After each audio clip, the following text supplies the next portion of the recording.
मैं एक कर्म दर्शन की, एक कर्म फिलॉसफी जिसको आप कहते हैं, उसकी एक बात मैं कह रहा हूँ, क्योंकि वेद हमें इस और इंगित कर रहा है अवश्य में भोक्तव्यम। मेरे मन में आई एक बात, मैं संक्षेप में आपके सामने, वैसे तो बहुत विस्तृत विषय है ये। एक व्यक्ति रहते थे अपने खेत में,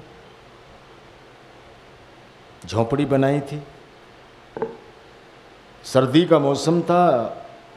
लगभग आधी रात के समय एक व्यक्ति ने आकर के झोंपड़ी पे दस्तक दी और उसने कहा कोई है? उसने कहा हाँ आइए।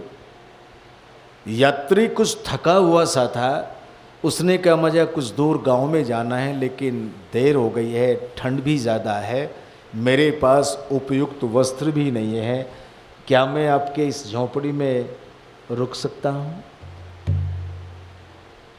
अच्छा, ऐसे निश्चल व्यक्ति को आश्रय देना कोई जुर्म तो नहीं हो सकता।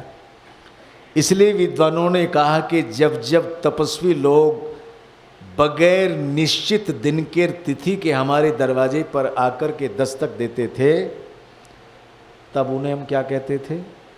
अतिथि।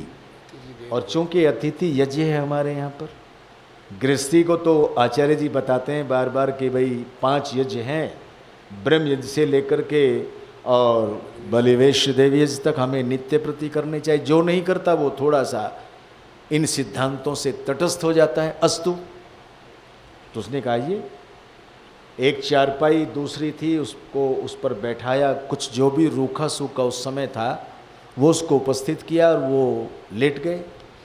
लेकिन थोड़ी देर के बाद वो थोड़ा सा हड़बड़ा करके उठे। इस किसान ने कहा क्या बात है, क्यों चिंतित हो? यहाँ तुम्हें कोई खतरा नहीं है, तुम निश्चिंत होकर के सो जाओ। थोड़ा सा जब उनको ये सांत्वना दी माता और सजनों, तो वो व्यक्ति फिर लेट गया चारपाई पर। लेकिन थोड़ी देर हुई, बेचैनी ने फिर उसको खड़ा कर दिया और वो झटाक से उठा। किसान ने कहा क्या बात है, क्या बेचैनी है आपको? यहाँ कोई खतरा नहीं है, कोई बात नहीं है, आप जो है निश्चिंत हो। अब की बार कुछ अच्छा लगा और वो चारपाई पे लेटते ही सो गया। लेकिन किसान के मन में एक बात तो आई सज्जनों, और बात क्या थी कि इसके पास में कुछ न कुछ अमूल्य चीज़ ज़रूर है जो इसको सोने नहीं दे रही है।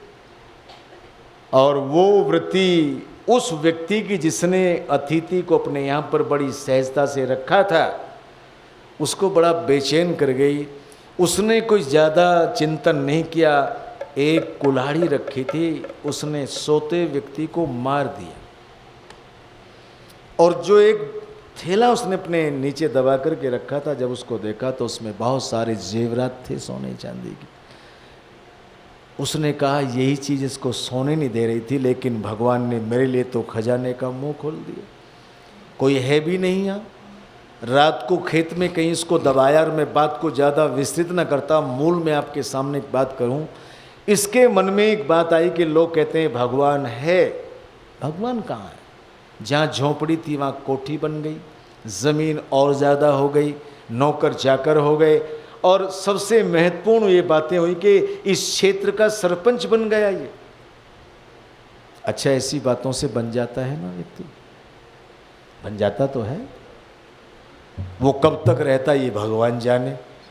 तो बना, न्याय करने लगा। लोग कहने लगे ये तो न्याय बहुत गजब का करता है। और दिन बीतते चले गए। एक मनीषी ने लिखा कि एक रोज ही किसी गांव से आ रहा था न्याय करता हुआ, और जब न्याय करके वापस लौटा तो चंद्रमा की चांदनी छिटक रही थी। दूर से इसका मकान जहाँ पर खेत में बना हुआ था, खेत जो खाली था उसमें एक व्यक्ति की लाश इसको दिखाई दी पड़ी थी। उस समय कुछ रात्रि के समय सिपाहियों की ड्यूटी भी लगा दी गई थी। गांव से कुछ दूरी पर यह खेत था, भाई आसपास में कोई चोर ना हो। तो इसने विचार किया खेत मेरा है, लाश किसी अनजान व्यक्ति के, मुझे उठा करके इसको दूसरे खेत में डाल देना चाहिए। ये घोड़े से नीचे उतरे, उस लाश को ज्यों ही उठाकर चलने लगे तो रात्रि में गश्त करने वाली पुलिस भी तात्कालिक उधर आई और इसको रंगे हाथों पकड़ा, एक व्यक्ति की लाश उठाए हुए। विद्वान कहते हैं कि इसने लाख कोशिश की उनके सामने कि मैंने इसको नहीं मारा, लेकिन पुलिस क्यों माने? जज साहब के सामने इनको उपस्थित किया गया। जज साहब से कुछ प्रश्नोत्तर हुए, तुमने इसको मारा? उसने कहा नहीं, मैंने इसको नहीं मारा। लेकिन जज भी सहज से क्यों मानते? और कहने का औचित्य ये कि जज साहब ने इसको मृत्यु का फैसला लिख दिया। जब मृत्यु का फैसला लिखा तो ये किसान खिलखिला करके हंस पड़ा। जज साहब ने कहा गलती कर रहे हो, गलती की और यहाँ भी गलती कर रहे हो, अदालत की तौहीन हंस करके कर रहे हो। इसने कहा जज साहब मैं बिल्कुल सत्य कहता हूँ कि इस व्यक्ति को मैंने नहीं मारा, लेकिन मैंने बहुत वर्ष पहले अपने एक व्यक्ति को अतिथि बनाकर लोभवश उसको मार दिया था। और मेरे मन में ये बात आ गई थी कि भगवान तो कोई होता नहीं है, न्याय तो कोई होता नहीं है, लेकिन आज मुझे ये विश्वास हो गया है कि भगवान भी है और न्याय भी है। मैं आपसे केवल संक्षेप में एक निवेदन किया। घड़ी की सुई कह रही है ज़्यादा बोलना ठीक नहीं है। मंत्री जी खड़े हो गए हैं, पर एक बात कह दूं, बस गीत तो पूरा करेंगे शाम को। क्या बात है वो?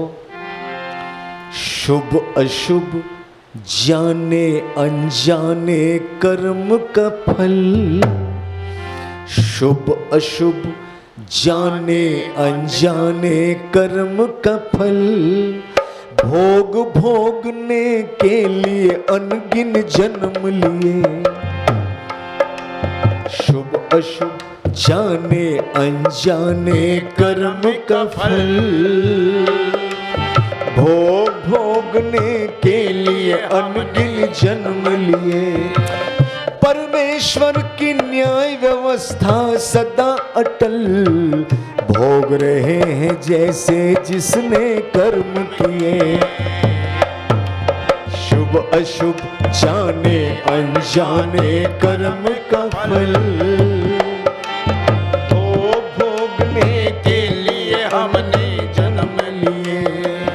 और बस केवल एक कड़ी क्या?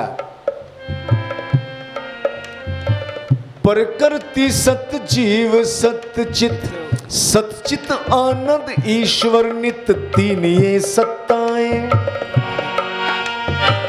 प्रकृति सत जीव सतचित, सतचित आनंद ईश्वर नित, तीन ये सत्ताएं। सृष्टि क्रम में करती आ रही रचनाएं, अनादिकाल से भोग भोगता में हलचल, देख रहे सब उथल पथल में बदलतिए। परमेश्वर की न्याय व्यवस्था सदा अटल, भोग रहे हैं जैसे जिसने कर्म किए।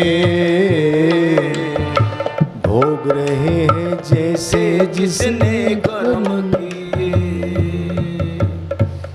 इसलिए भगवान न्यायकारी भी है, दयालु भी है, वो करता है। हमें बड़े चिंतन के साथ में आगे चलना है।